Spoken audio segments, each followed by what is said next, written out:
Texas A&M fall camp has started, and we have the latest from Aggie Land just for you.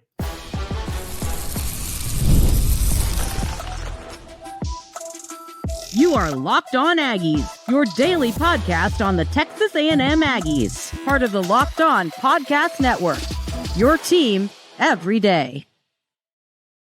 Welcome in.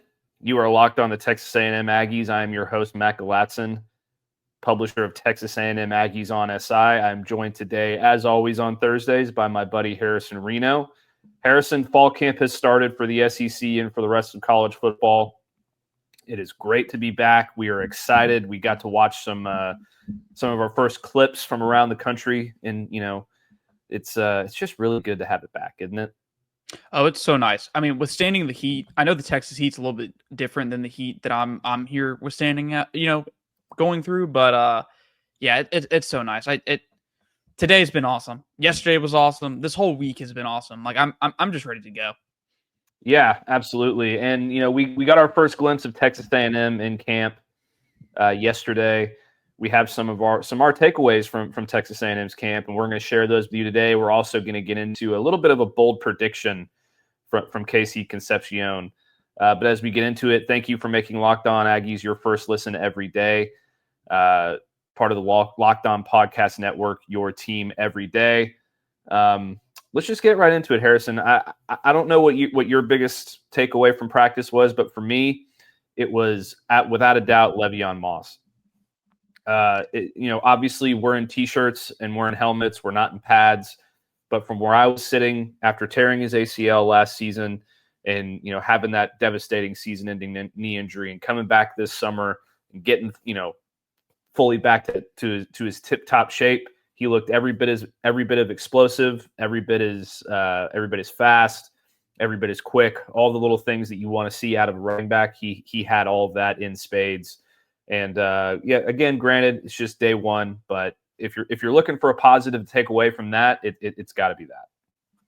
Yeah, I think he looks noticeably bigger a little bit when you look at him. He looks a little bit bigger. But I mean, we're talking about an ACL injury that, Matt, just not long ago, it was like a 12-month recovery. And now athletes got it down to like 7-8 months, 9 months. Mm-hmm. It's just ridiculous to me. And he's over here, doesn't look like he's wearing a brace. I know he's wearing a leg sleeve, so maybe that is a brace under it. But I mean, he's going through it. I mean, he's going full speed. He shows you a little lateral cut right there in one of the clips you see him go through. That's hard to do. I mean, just to get that confidence back in that knee, I think that's the hardest part of that injury. I can't speak because I've never dealt with it, but I know people who have, and it's just having the confidence to put that foot in the ground and that it's going to support you, it's going to keep you upright is the hardest thing to do for these athletes.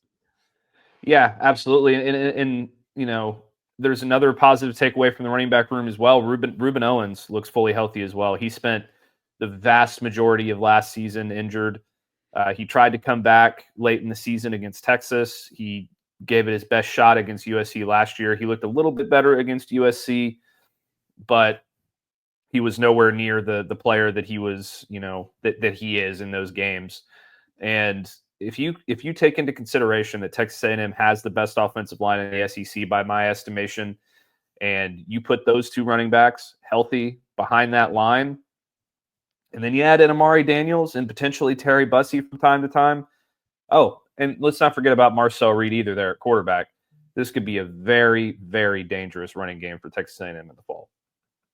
It's exciting. I think when you look at some of the top teams in the nation over the last few years, they're not one-dimensional offensively. They can do it both. They can run it well. They can throw it well. And A&M has all the makings to run it exceptionally well. We're talking an elite unit when it comes to running the ball, because not only do they have two of the top returning running backs in this conference, but also in the nation, they also got a quarterback that is a threat with the legs. And there's nothing more difficult for a defense in terms of doing the hat count than when your quarterback can add it into the run game.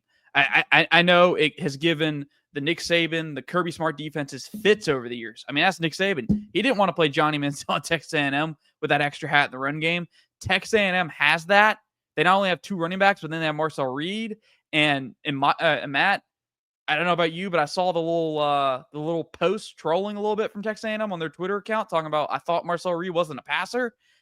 The confidence is high in Aggie land around Marcel Reed. And I hate to break it to the ones that had that narrative about Marcel Reed's leadership and his omission from SEC Media Day, but that program is not striking me as one that is lacking confidence in its quarterback.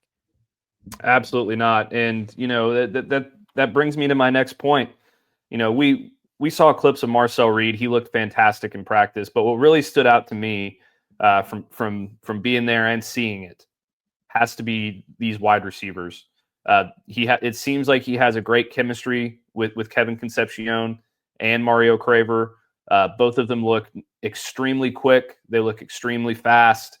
They're getting in and out of their cuts really well early on. It really seems like Marcel is finding these guys efficiently early on in camp, which can be a challenge if you spent the entire summer away or whatever the case may be. So, just the things that this receiver group was able to do so far in day one, just the crispness that they had, I guess, is what I'm trying to get at. It's a really encouraging sign as well. Yeah, I think just watching Marcel throw, I think when you hear the criticism about him as a passer, you expect to turn him on and watch him and think, oh, this guy's arm's not the greatest thing in the world, or the ball doesn't jump. The guy has some juice to it when he throws that football, and you kind of see that. I saw that in the clips we saw yesterday of him throwing the football. I think he looks really good. I can't wait to see what he looks like outside of the pocket as well in terms of with this added weight. I'm excited to see what this offense can do because, Matt, I know we said, I think it was last week or maybe the week before last, receiver might be the only position on this team where you're like, hey, losing your top 5 guys from last year may not be that big of a deal in terms of you're bringing in some new energy and some guys you hope are going to be better than the 5 that left you. Absolutely. And the one last thing that stuck out to me, I think, throughout the first day of fall camp falls into that same realm, and that's Amari Niblack. I thought that he looked fantastic yesterday. He looks like he's put on a little bit of weight. He looks athletic. He looks like he's ready to go. He also had a very nice chemistry with Marcel. Made a couple of really impressive catches, and he just kind of gives you the vibe and the feel that he can be the number 1 tight end, that he can be the guy in the red zone that they have so desperately needed over the last couple of years. Because let's be honest, they haven't had it, and to have a guy who's not only that athletic, not only that quick, but has that size and frame. I'm not going to say length and girth like Hugh Freeze, but a guy that has that size and that speed and that ability to jump in the red zone and make the plays in the red area that we need from Texas A&M. He's an excellent candidate to do it. I was not expecting that today. The length and girth comment. That was the second time someone's mentioned to me today. I had it in a Twitter reply when I was going to my presser for today. Oh my God. But on Amari Niblack, I think and he may not want to hear this. Tight ends may not want to hear this, but I think what he's going to bring this offense that's probably going to prove most valuable is him as a traditional Y blocking tight end, a guy who can play in the line and add in the run game. I think that's something A&M needs. I think that's something every offense needs is a tight end that you can trust in terms of blocking those defensive ends. The days of these tight ends not having to go up against and being expected to block a defensive end are over. You're going to have to do it at this level, at the next level, at every level. You got to be able to go add into the run game. But I think that's where in his time at Texas, you saw Texas kind of use that to their advantage in terms they'd scheme him open on some RPOs, hit him in the flats or something like that, pull him across the formation, making the defense think, oh, it's split zone. No, Niblack's going to leak out the backfield and hit you in the flat. I'm curious to see kind of what he looks like in this offense as a whole. I want to see where Texas A&M uses him. I assume this is going to be a seam guy, somebody they're going to kind of keep in line and trying to punish guys up the seam. But who knows? Maybe they get a little bit more creative with him and move him around. Yeah, and speaking of creativity, speaking of offense, speaking of explosiveness, Texas A&M wide receiver KC Concepcion made a pretty bold prediction during his press conference yesterday. We're going to talk about that and what it might mean for Texas A&M going forward after this break. Today's episode is brought to you by DripDrop. If you've ever tried staying on top of your routine, whether that's workouts, long days on campus, or staying focused through back-to-back classes, hydration is where it all starts, and that's where DripDrop comes in. DripDrop is a doctor-developed and scientifically proven fast hydration. It uses the perfect balance of sodium electrolytes and glucose to help your body absorb fluids quickly, delivering 3 times the electrolytes and half the sugar of your leading sports drink. I've tried a lot of electrolyte powders, and nothing tastes as good or works as fast as DripDrop, and it keeps me hydrated during the hot summer days in Houston when I'm out with long walks and my dog, and it's about 197,000 degrees here. Right now, DripDrop is offering Locked On listeners 20% off their first order. Just head to DripDrop.com and use promo code LOCKEDONCollege. That's DripDrop.com, promo code LOCKEDONCollege for 20% off. Stack up now before the heat hits hard. All right, Harrison, we're back from our break, and you know what? I'm pretty impressed with the confidence that this Texas A&M team has been showing so far, and that doesn't get any more confident than what we heard from KC Concepcion yesterday during his press conference. He made I would say, a fairly bold prediction for his offense, and I don't think it's something that should necessarily be taken lightly or scoffed at all. Here's what KC had to say. He says, I project for us to be the best offense in the SEC, honestly. We've got everybody back. We've got the line coming back. We've got Marcel. Going into year 2, we've got all the running backs coming back, then brought in a whole bunch of new explosive receivers, and all of us can do something with the ball in our hands. I got to tell you, Harrison, I don't know that he's necessarily wrong about this. I have been very high on Texas A&M's potential on offense. There are some other teams that are certainly in the running for having the top offensive attack in the SEC. You talk about Texas with Arch Manning. You talk about South Carolina with Lenora Sellers and Nick Harbor. You talk about, Alabama with Kalen DeBoer calling the plays and Ryan Williams out there, wide receiver. Garrett Nussmeier, LSU, that whole passing attack. But Texas A&M seems like it at least has a chance to live up to KC Concepcion's expectations and be at least one of the top in the conference, don't you think? Yeah, I think with Texas A&M and the offense is interesting. I think J.D. Piquel was talking about on Feinbaum, if Texas A&M had any other team's logo, like you put an Alabama logo, you put somebody else's logo up there, the media is probably much higher in Texas A&M than they are right now. And I think that's just in terms of, you look at the conference and you really look around college football, there's not much continuity coming back anywhere. A lot of new quarterbacks, a lot of fresh faces across the board in the sport. Texas A&M doesn't really have that. They have a returning quarterback. They have some returning weapons. They return all 5 of their offensive linemen. That doesn't happen very often these days. Very, very rarely, especially with draft-eligible guys. Turn 2 of their top running backs. And they're not being talked about nationally. I'm with you. I think there's definitely potential in terms of just the continuity in these guys. They have the potential to be a top of the SEC. I really do think they're going to be the top of the SEC in rushing. You have the backs, you have Marcel Reed. There's no reason you're not at least top 3 in rushing.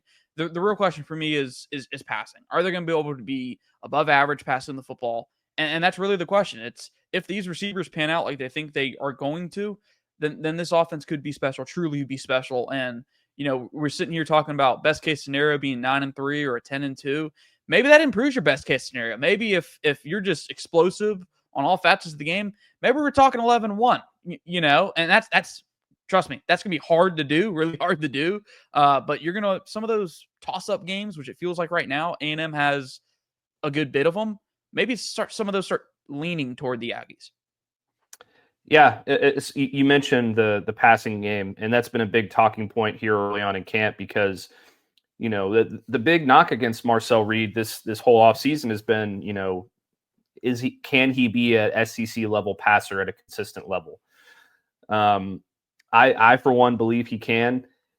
He came out and said, like, he heard the noise, Harrison. He heard it. He knows everybody's doubting him. He came out just the other day in the opening press conference for fall camp, and he said, I know y'all also heard that just like I have, I'm not a passer. And then he went on to say, I feel like I've had tremendous growth in my passing game this offseason. We've really had some great receivers come in, and just having the offensive line that we have, the running backs that we have, they've made it a lot easier for me to sit back there and make these throws. I've kind of broken down what I think Marcel needs to do to improve as a passer in general, based on the film from last season. I think he needs to clean up his footwork a little bit. I think he needs to be a little bit more deliberate with his footwork as well, and kind of settle down in there, and take just more deliberate moves to get yourself set up for the throw, and in your mechanics and all those different things. And I think that he needs to have some receivers outside of a Noah Thomas that can get open at a consistent rate. And I just don't know that he had that last year consistently. It was kind of Noah Thomas and then everyone else kind of struggling to get open. And that is a huge factor in it. And, it really also is very dependent on how he sort of adjusts and absorbs this playbook in year 2 with Colin Klein. It was very simple last year. And as we talked about before, it very well could be simple again this year, but you want to at least see it take a step forward. Yeah, I think he just needs he needs the reps, and he needs the opportunity to go out there and rip it. You talk about we talked about the RPO game last year, how it was kind of, they lean toward the RPOs in the passing game, and that's something he does well because he has his legs. So it's really, really a run, give it to the back, pull it, you could pass it, and then, hey, there's the Marcel Reed factor if he can pull it and run. But yeah, I think this year they have to give him a chance. If they, like you said, they have to take a step forward in some ways. I think they do have some guys that are going to be able to get separation. I think they're pretty high on Mario Craver, who I think is probably going under the radar at this point in terms of guys that they feel confident about with his speed and explosivity that he could bring to the offense. Obviously, Kevin Concepcion. I mean, Mike Elko just gushed about him, talking about him the other day in the opening fall camp presser, talking about the struggles that he had at Duke trying to solve the problem that is Kevin Concepcion. And it sounds like Kevin Concepcion feels pretty damn confident about what he's going to be able to do within that offense. Yeah, you talk about what Elko had to say about Concepcion. He said, what an unbelievable playmaker. When we went up against him as a freshman, he was really doing it all. He was lining up in the slot as they were running a lot vertical go balls with him, and he was having a lot of success doing that. Then they were bringing him in the backfield and handing him the ball off as a running back. They were doing jet sweep stuff with him. And he was really just a guy that they were trying to put into position to impact the game as a true freshman, and that obviously stood out. I think that Texas A&M is probably going to use him in a very similar fashion here come the fall. I know they've got Terry Bussey on the roster already, but if you got a guy that can be moved around like that, and you have multiple guys, as a matter of fact, who can be moved around like that, then you can really keep defenses guessing. And I think you're going to have a pretty easy time there on offense, at least until you get to the tougher defenses in the SEC. But that's going to do it here for Locked On Aggies today. Thank you so much for making Locked On Aggies your first listen today. For your second listen, please check out the Portal Show. Brian Smith has the latest rumors, portal entries, and signings.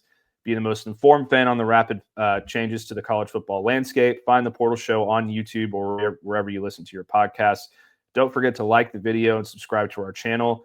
Give me a follow over on Texas A&M Aggies on SI and on X at Matt Galatzan. Follow Harrison at Harrison Reno on X as well. And we will see you next time.